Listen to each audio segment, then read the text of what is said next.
Do you see that? That massive cat sitting on the deck railing like he owns the forest behind him? Yeah, that's Timber.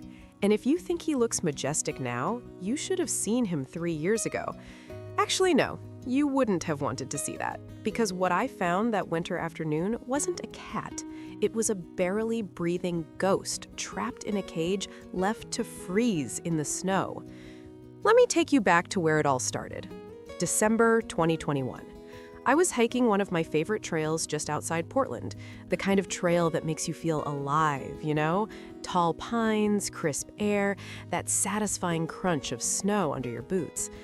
I'd been going there every weekend to clear my head, to escape the noise of life. But that day, something felt different. About 2 miles in, I heard it, a sound I'll never forget. Faint, weak, almost like a child crying. At first, I thought it was the wind playing tricks on me, but then I heard it again, louder, more desperate. I followed the sound off the main trail, pushing through snow-covered branches until I saw it, a metal cage, rusted, cold, and inside was him. He was curled into the smallest ball imaginable, shivering so hard I could see his whole body shaking from 10 feet away. His fur was matted, covered in ice and dirt. His eyes were half closed, defeated. And here's the part that still makes me angry. There was a note taped to the cage, just 4 words, "Too big to keep." If you've ever felt your heart drop into your stomach, you know exactly how I felt in that moment. Someone had driven this cat out into the middle of nowhere, left him in a cage, and just walked away, in the snow, in December, like he was trash. I didn't even think, I just acted. I ripped open that cage door, but he didn't move. He was too weak, too scared. So I took off my jacket, wrapped him in it, and held him against my chest. He was freezing. I could feel every one of his ribs. And when I looked into his eyes, I saw something I'll never forget. Not anger, not fear, just exhaustion, like he'd already given up. I ran back to my car faster than I've ever moved in my life. My hands were shaking as I started the engine, cranked the heat, and called the nearest emergency vet. "I found a cat in the woods," I said, trying to keep my voice steady. "He's barely alive. I'm bringing him in now." The vet told me later that if I'd found him even a few hours later, he wouldn't have made it. Hypothermia, severe malnutrition, dehydration, frostbite on his ears and paws. He was shutting down. But here's the thing about cats like Timber. They're fighters. Even when the world gives up on them, they don't give up on themselves. Now, I need to pause here for a second, because if you're watching this and you've ever rescued an animal, or if you're thinking about it, hit that subscribe button. This channel is all about second chances, and trust me, Timber's story is just getting started. Okay, back to it. The first week was brutal. The vet kept him for 3 days just to stabilize him. When I finally brought him home, he wouldn't eat, wouldn't move, just lay in the corner of my guest room staring at the wall.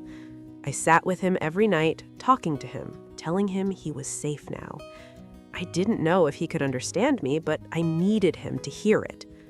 On day 5, something changed. I was sitting on the floor reading, and I felt something brush against my leg. I looked down, and there he was. Standing. Shaky, but standing. He looked up at me with those huge golden eyes, and for the first time, I saw a flicker of trust. That's when I named him Timber, because he was strong like the trees in that forest, tall, resilient, unbreakable. And over the next few weeks, I watched him transform. His fur started growing back thick and fluffy. His eyes got brighter. He started eating like he'd never seen food before. And his personality? Oh man, his personality was something else. Turns out, Timber is a Maine Coon, one of the biggest domestic cat breeds in the world. And whoever dumped him because he was too big to keep, they had no idea what they were missing. Because this cat isn't just big, he's extraordinary. He loves the outdoors. I mean, loves it. Every morning, he sits by the back door, meowing until I let him out onto the deck. He'll spend hours out there watching birds, climbing trees, exploring the yard like it's his kingdom. And you know what? It is. After what he went through, he deserves every inch of it. But here's my favorite part. Timber hikes with me. Yeah, you heard that right. This cat who was left to die in the snow now goes on adventures with me every single weekend. I got him a little harness and a backpack carrier for when he gets tired, and we hit the trails together. People stop us all the time. Is that a cat? Is he okay in that backpack? Can I pet him? And every single time I tell them his story, because Timber isn't just my cat. He's a reminder that no matter how broken something seems, it can heal, it can thrive, it can find joy again. Last winter, exactly 2 years after I found him, I took him back to that trail. Same spot, same trees.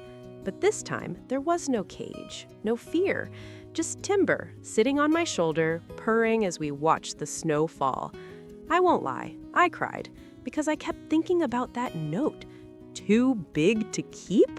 What kind of person looks at a living, breathing animal and decides it's disposable? What kind of person drives out into the wilderness and leaves a creature to freeze to death? I'll never understand it, but I'll also never stop being grateful that I was the one who found him. Timber is 3 years old now. He weighs 22 pounds of pure muscle and fluff. He greets me at the door every day, follows me around the house, sleeps on my bed every night. He's not just a pet, he's family. He's proof that love can rewrite even the darkest chapters. And here's the thing, I didn't rescue Timber, not really. He rescued me, because before him, I was going through my own kind of winter. I was lonely, disconnected, going through the motions. But taking care of him, watching him fight his way back to life, gave me something I didn't even know I needed. Purpose, hope, a reason to keep going. So if you're out there thinking about adopting, fostering, or rescuing an animal, do it. You might think you're saving them, but I promise you, they'll save you right back. Drop a like if Timber's story touched you. Share this with someone who needs to hear it, and tell me in the comments, have you ever rescued an animal? What's your story?